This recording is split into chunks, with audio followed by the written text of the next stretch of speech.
High, এখানে হলো cake cutting এর জন্য জায়গাটা রেডি করবে, সেই ডেকোরেশনের জন্য কিছু বেলুন লাগবে। বেলুনগুলোই ফোলাতে হবে। আমি যেহেতু বেলুন ফোলাতে খুব ভয় পাই, এই কারণে আমার দুটো বোনকে দিয়েছি সেই দায়িত্ব। এদিকে হলো মা ঠাম্মি লুচি বেলতে বসে পড়েছে। তারপর না হিমাংশীর বাবা কাজে গেছিল, সেখান থেকে বাড়িতে ফিরে দেখে যে মেয়ে ঘুমিয়ে আছে, আর সেই কারণে মেয়েকে আদর করতে তিনিও তার পাশে শুয়ে পড়েছে। সারাদিন না প্রচন্ড গরম ছিল, সেই কারণে আমি আর হিমাংশী কোনো রকম কোনো ডিস্টার্ব করিনি। ঘুম থেকে উঠলে আমি ওকে একটু হালকা করে রেডি করে দিই। তারপর আর ছোট পিসিমণি, ওর দিদিদের, দাদাদের আর বৌমণিকে নিয়ে আমাদের বাড়িতে চলে এসেছে। তারপর তো হিমাংশীকে সবাই গিফট দিতেই ব্যস্ত। হিমাংশী তার মেজদা ভাইকে দেখে তার কোলে যাওয়ার জন্য পাগল। দেখো তো তোমরা চিনতে পারো নাকি হিমাংশীর এই বৌমণি? তারপর না আমি জিজ্ঞেস করছিলাম তোমাদের এত লেট হলো কেন?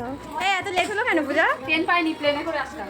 আমরা তো শুনতেই পেলে কেন লেট হলো। তারপরে দেখো ওকে রেডি করিয়ে দিয়েছে। বৌমণি এসে না 1 সেকেন্ডও লেট করে ননদ বলে কথা, কোথায় বসিয়ে খেতে দেবে সেই জায়গাটা ডেকোরেট। তারপর অল্প কিছু বাবা মেয়ের ছবি তোলা হলো। এদিকে দেখো বসিয়ে দিয়েছে খাওয়ানো। জানো তো আমাদের হিমাংশী না মিষ্টি একদম জন্মদিন বলে কথা, পায়েস না খাওয়ালে কি হয়? মুখে কোনো মতে একটু ছোঁয়াতেই না ও কেমন ওক টানছিল। তোমরা ভালো করে দেখলে বুঝতেই পারবে। ও ঝাল মশলা খেতে খুব ভালোবাসে। তো যাই হোক, তারপরে দেখো এই যে বাবা মেয়ে দুজনের দুপুরের খাওয়া দাওয়া সন্ধ্যা 7:30টায় শেষ হয়েছে। চলো আজকের ভিডিওটা এই পর্যন্ত। এটা